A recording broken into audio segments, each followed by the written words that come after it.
আলহামদুলিল্লাহ, আল্লাহ ভালো রাখছে। জি তো এই যে আপনাদের লিচু নিতে আসছি, জি আপনারা তো বিভিন্ন জায়গায় লিচু পাঠান জি না? জি জি দেশের বিভিন্ন জায়গায় আমাদের এখান থেকে লিচু যায়। হ্যাঁ। আমরা প্রত্যেক সূত্রে পাওয়া এইসব বাগান আমাদের আপনারা এই নিজেদের। লিচুগুলো কেমনে কি দেন আমাদের? এই যে বোম্বাই লিচু, এগুলা এই যে বোম্বাই আমরা 100 টাকা করে গনি, 101টা 2টা থাকে আমাদের। এই লিচু, এই লিচুর মধ্যে কোনো খাত নাই, না না না, এই একেবারে তো দেখতে পাচ্ছেন যে আল্লাহ দিলে আমাদের এই লিচুর মধ্যে কোনো খাত নাই, ফরমালিন যেটা মুক্ত। হ্যাঁ ফরমালিন মুক্ত। ফরমালিন তো এই লিচু তো ব্যবহার করা যায় না, এখানে তো সরাসরি বাগান থেকে ভাঙা।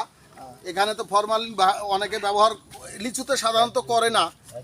লিচু যেহেতু গাছ থেকে নামিয়েই দিতে হয়, আমে অনেকে করে, যারা করে হয়তো যাদের আম আছে, তবে আমাদের লিচুর মধ্যে এগুলা কোনো কিছু দিতে হয় না। কোনো সমস্যা না না, তো এই এই লিচু পোকা রোধ করার জন্য যেটা ব্যবহার করতে হয় সেটুকু, তার বাইরে কিছু স্বাস্থ্যসম্মত।